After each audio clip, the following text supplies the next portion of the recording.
Sarvana Namaskar, a very good evening to all of you. Honorable Deputy CM of Maharashtra, Sunetratai Pawar,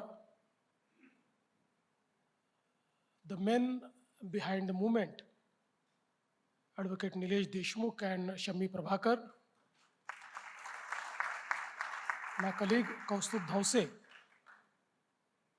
Mayor of Pune, our fellow legislators, officials, and all the distinguished GCC leaders, CEOs, country heads, site heads, ladies and gentlemen.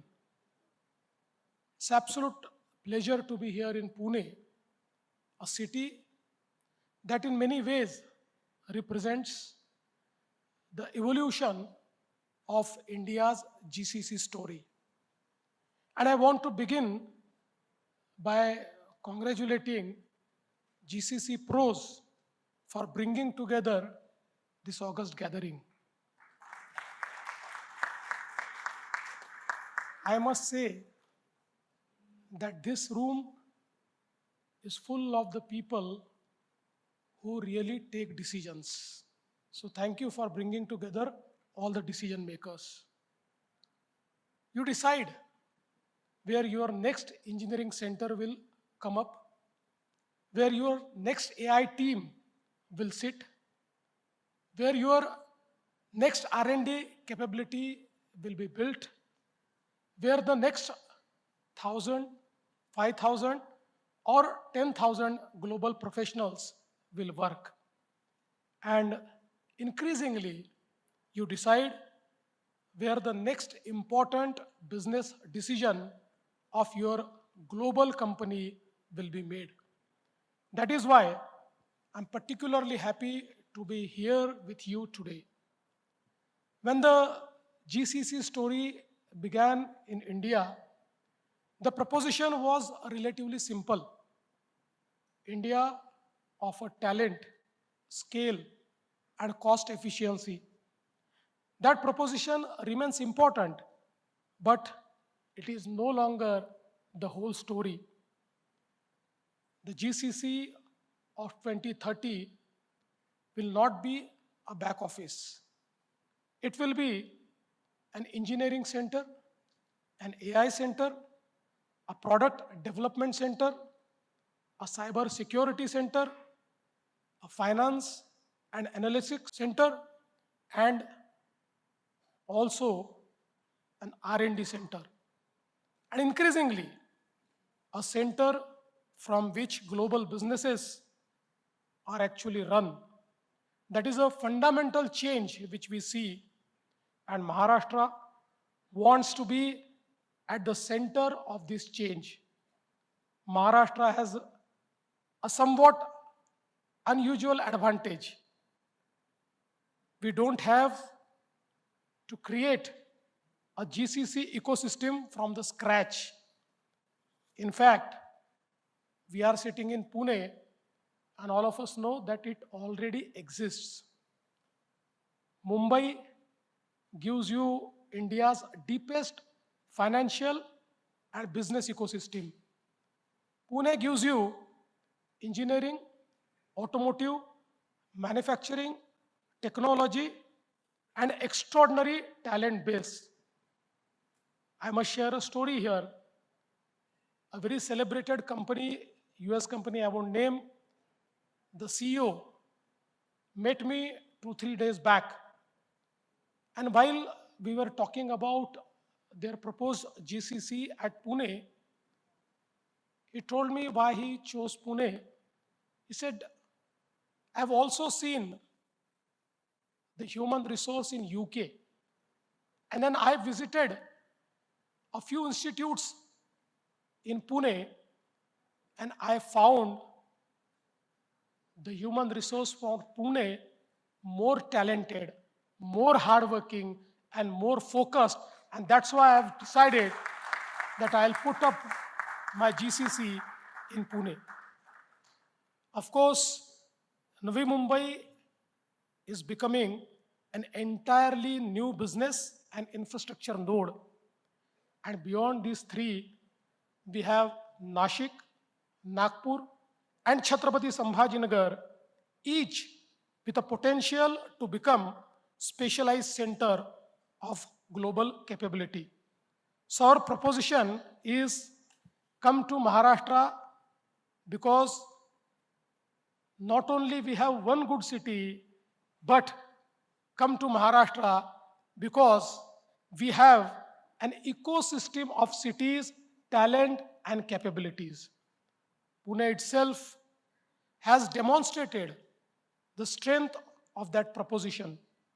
In 2025, it became India's second largest GCC office market, with GCC leasing more than doubling over the previous year.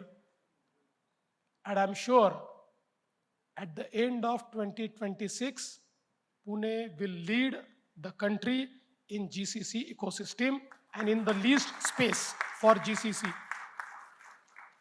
But let me be very clear about something. We don't want Maharashtra to win GCCs simply because we offer a better subsidy. Subsidies can bring an investment. They cannot sustain any ecosystem. What sustains an ecosystem is talent, infrastructure, ease of doing business, quality of life, research, universities, and connectivity. And above all, trust between the government and the industry. That is the ecosystem which we are trying to build here. We are trying to build trust between industry and government. Our GCC policy is therefore designed around a very simple objective: make Maharashtra the easiest place in India to establish and scale a global capability center. Our target is ambitious: 400 new GCCs, 4 lakh high-skilled jobs, and 50,000 crore of investment. That is our target.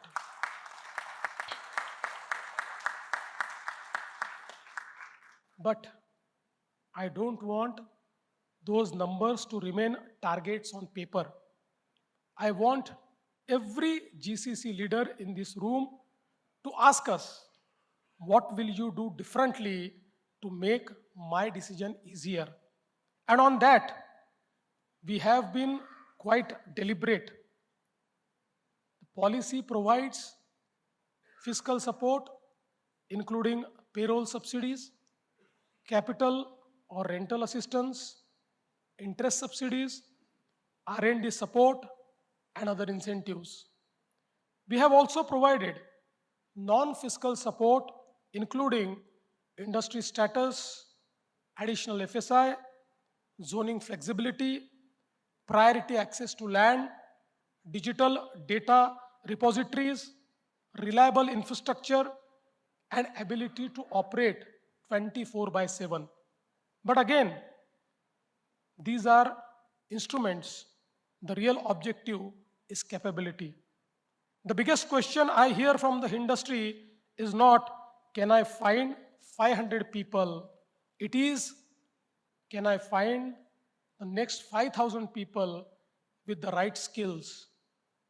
And that is a very different question.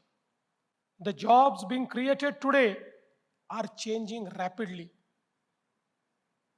An expert from AI industry once told me a few days back that in next 1,000 days, the nature of 70% existing jobs is going to change because of AI. And that is why today the jobs being created are changing rapidly. AI engineers, data scientists, cybersecurity specialists, semiconductor engineers, product managers, advanced manufacturing engineers, quantitative finance professionals, life sciences specialists. These are some jobs 2, 3 years, 4 years back, they were almost non-existent. And people who combine domain expertise with technology are the most important people. But government cannot solve this alone. Universities cannot solve it alone. Industry cannot solve it alone. We have to build the talent pipeline together. The government, the industry, and the academia, all of us have to come together to really shape the talent pool. And that is why our GCC policy explicitly connects industry, skilling, research, and employment. We want companies in this room to help shape what universities will teach. Tell us what skills you will need 5 years from now, not what you needed 5 years ago. That is how we close the talent gap. And there is one transformation that will affect every GCC represented in this room. As I have already said, that is artificial intelligence. The question is, what does a GCC looks like when AI becomes part of its operating model? Maharashtra wants to be early in answering this question. At Davos this year, we signed an MOU to establish an AI GCC hub in BKC focused on applied agentic AI research and innovation. This is important because we want Maharashtra to help build tomorrow's technology. And that philosophy extends beyond AI. Semiconductors, fintech, cybersecurity, advanced engineering, pharmaceutical R&D, electric mobility, industrial technology. These are precisely the areas where Maharashtra already has deep industry capability. The next generation of GCCs should sit at the intersection of these capabilities. Friends, there is another opportunity that I want to put directly to this room. The next 400 GCCs do not all have to go to Mumbai or Pune. You are welcome in Mumbai and Pune, but in fact, I would say that they should look at the other options as well. Mumbai and Pune will continue to be our principal global hubs, but Maharashtra has a much larger talent geography. Nashik, Nagpur, and Chhatrapati Sambhajinagar, and other emerging urban centers can support specialized GCC functions. Our GCC policy specifically seeks to bring Tier 2 and Tier 3 cities into GCC ecosystem.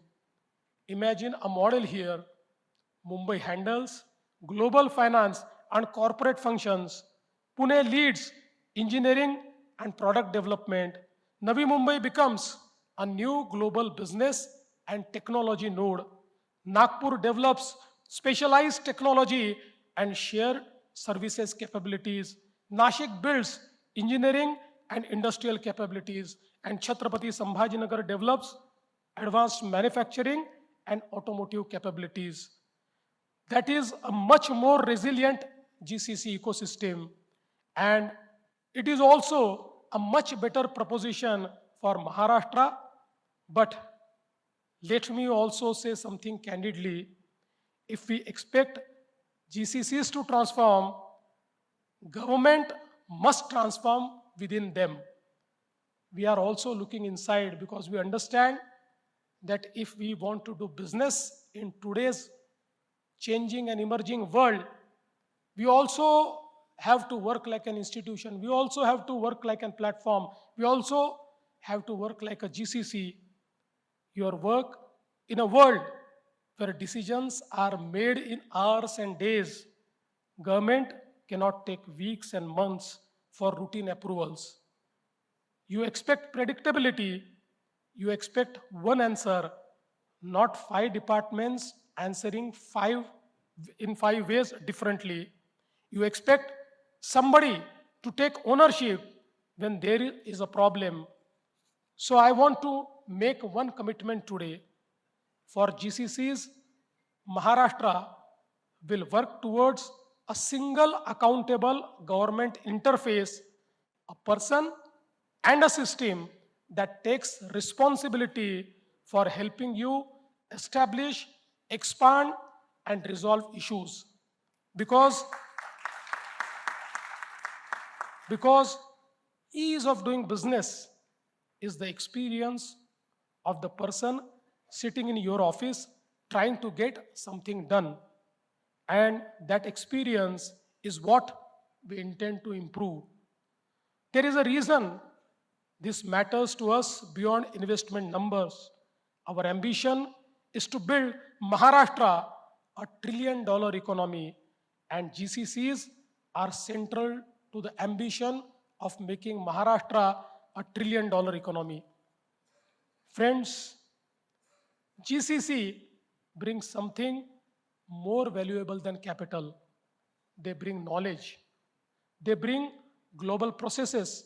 They bring R&D. They bring leadership. They bring high value employment. They connect Maharashtra's talent directly to the global economy. And eventually, they create something even more important, a concentration of global decision-making capability. That is the Maharashtra we want to build. So let me finish with a very simple message. You know India, you know Maharashtra. Many of you have been here for years. Some of you have built centers here from 10 people to 10,000 people. You know our strengths and you also know our weaknesses. We are not asking you to tell us only what we are doing well. Tell us where we are falling short. And let me assure you, we are ever ready to change. We are ever ready to mend and amend. And I'm told this morning, our industries minister has already announced our GCC policy is considered to be the best in the country. But still, when we made the policy, it was a emerging sector. And in any emerging sector, you require a lot of tweaking of the policies because the policy is also shaped with the industry. Policy cannot be static, it has to be dynamic. And that is why our industries minister has already announced that we'll make a committee which will include the champions of GCC, all the industry leaders, to advise us on what changes they want, they require, they aspire in our GCC policy. And as head of the state, I would like to assure you, all your suggestions will be taken care of and we'll try to amend our policy absolutely suitably. So I would like to ask you to tell us what your talent is asking for. Tell us what your global headquarter is comparing Maharashtra against. And tell us what would make you say, my next major capability center should be only and only in Maharashtra. Because this government is prepared to listen. And more importantly, we are prepared to act. The GCC story in India began with an idea of delivering work from India to the world. The next chapter is much bigger. It is about building in India for the world, and then another chapter after that is about leading from India for the world. Maharashtra wants to be where that transition happens. Pune has already shown what is possible. So my invitation to every leader here is very simple. Don't just build your next GCC in Maharashtra, build your next R&D center here, build your next AI capability here, build your next generation of leadership here, and together, let us make Maharashtra India's leading destination for global capability. Thank you. Jai Hind, Jai Maharashtra.